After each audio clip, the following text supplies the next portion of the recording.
Welcome back. Still tuned in to Salam Media with myself, Salalo Malkwedi. Really glad that you're still staying with us on News and Views here on Salam Media, your home of humanitarian journalism. And if you want to engage with us, don't forget our studio line is 011 680 on WhatsApp, 061 and all social media platforms. You can just search Salam Media and you'll find us streaming all of your very interesting interviews and interesting articles written by our online team. And in a bit, we will be touching on something that is, resemblant of good news for South African consumers. The cost of living is easing up slightly. The latest figures from Statistics South Africa show that the Consumer Price Index (CPI) has dropped to 4.4% in August, its lowest level in 3 years. And with fuel prices declining for a third straight month and core inflation showing signs of relief, this may be signaling some positive momentum for household budgets. But what does this mean for the future of interest rates? And can we expect further declines in the cost of everyday goods, which is something that all South Africans, and I mean all South Africans, really care about? And to help us unpack the latest numbers and what they mean for you and I, we're joined by Patrick Kelly, Chief Director for Price Statistics at StatsSA. Patrick, thank you so much for joining us. Welcome to Salam Media. Appreciate you giving us your time. Good morning, Salalo. Thank you.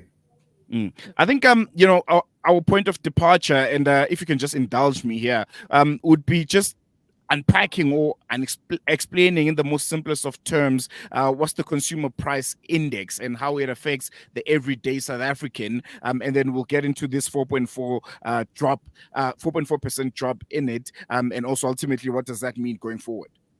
Sure. Well, the Consumer Price Index is designed to track changes in the cost of living of South African households.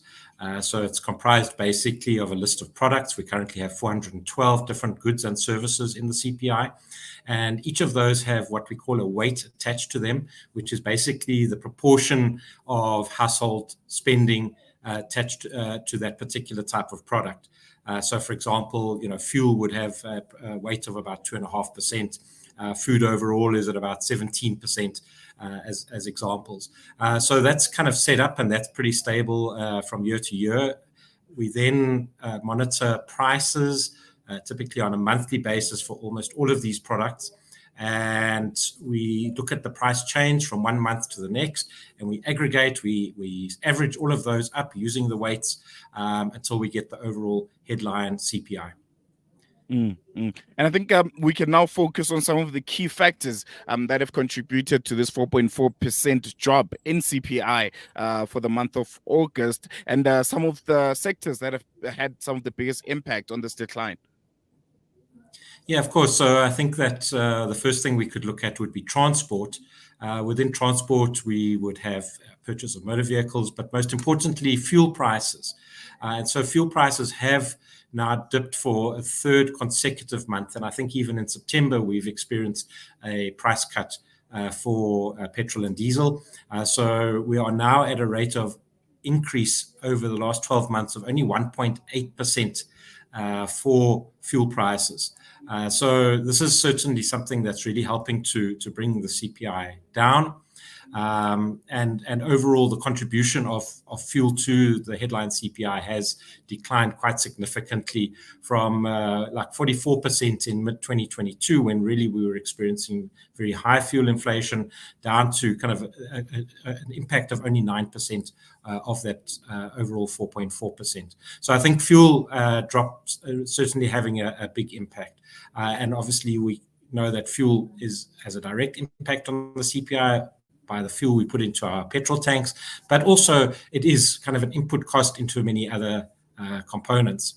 I think that the other major component of CPI that one could look at right now would be food and non-alcoholic beverages.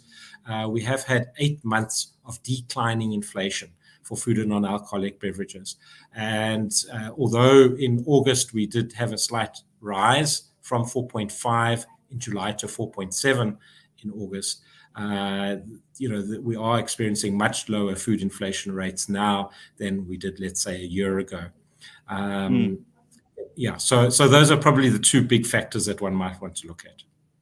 And what does this all mean for interest rates? Does it have a positive outcome? Is it one that we should be expecting in the not so distant future? Just overall, what does this mean when it comes to interest rates? Yeah, so as StatsSA, our job is to put the numbers out there, and it's for the Reserve Bank and the Monetary Policy Committee to make decisions on interest rates. I mean, we could possibly just note that the 4.4 is lower than the midpoint of the Reserve Bank's inflation target band of 3 to 6%. And the midpoint is something that they look at quite closely. You also mentioned in your intro that core inflation is also slowing down, and the Reserve Bank does look quite carefully at core inflation measures to try and discern a kind of underlying trend. So, I think that is some of the information that the Monetary Policy Committee would be taking into account as it has its deliberations and an announcement later today. Mm, mm. Infrastructure improvements and a more stable energy supply, thanks to Eskom, has been credited with in easing inflationary pressures. How much of a role do these factors play? And could further improvements in sectors like ports and railways continue to bring relief to consumers? Yeah, I'd say that it's not something we specifically look at when we compile the CPI, but I would say that those are pretty distant factors. I mean, obviously, proper electricity supply means that businesses don't need to invest in additional capacity, for example, solar or generators, which may have a beneficial effect on their overhead costs. Transport costs, obviously, the less inflation or the lower they are, the less that is going to feed through into price increases for consumer goods and services. But I would say that typically those are not having a direct impact on the CPI. Probably we would see the impact of those more on economic growth, where it's producers are able to operate at a lower cost margin and able to increase their production. And I think, with that all being said, one thing that's of concern, I think, to all of us, as South Africans, is food prices. Should we be expecting, food prices to come down in the next few months, looking at these numbers and the effect that they will have? Yeah, look, so we have seen if the two really big food groups that we have are bread and cereals, which are kind of staples, as well as meat. So, bread and cereals inflation has been rising. This is now the third successive month that we've had an increase. It's up at 5.8%, which is obviously somewhat higher than the average inflation rate. We specifically see increases in rice, which is up 17.3% over the year. We also see increases in wheat-based products such as bread, and bread and flour and the like. So that is one area of concern. The meat prices typically are quite low. We're at 1.8% annual inflation, so they're a lot lower than average inflation, and that actually decreased in the month, by 0.4%. So meat inflation has typically been lower.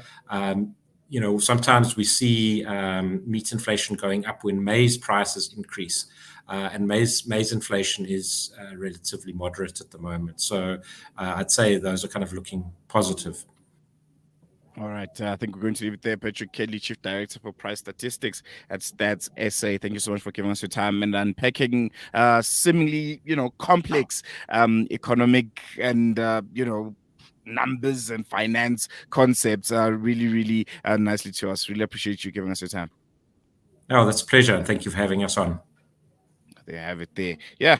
I think it's some sort of reprieve, some sort of relief. Hopefully, all of these numbers and all of these projections at the end of the day, they mean one thing, and which is easing up the cost of living for South Africans. And I think we've been complaining a lot about it in the last few years. Electricity prices, fuel prices, which have come down significantly in the last few months. But they've been skyrocketing, and also just generally the cost of living in the country has spiraled out of control. South Africans having to tighten their belts more and more. So hopefully this 4.4 consumer price index drop, which is the lowest in 3 years, is going to have a significant and positive impact for all of us. We're going to take a quick break. We'll see you a bit after this.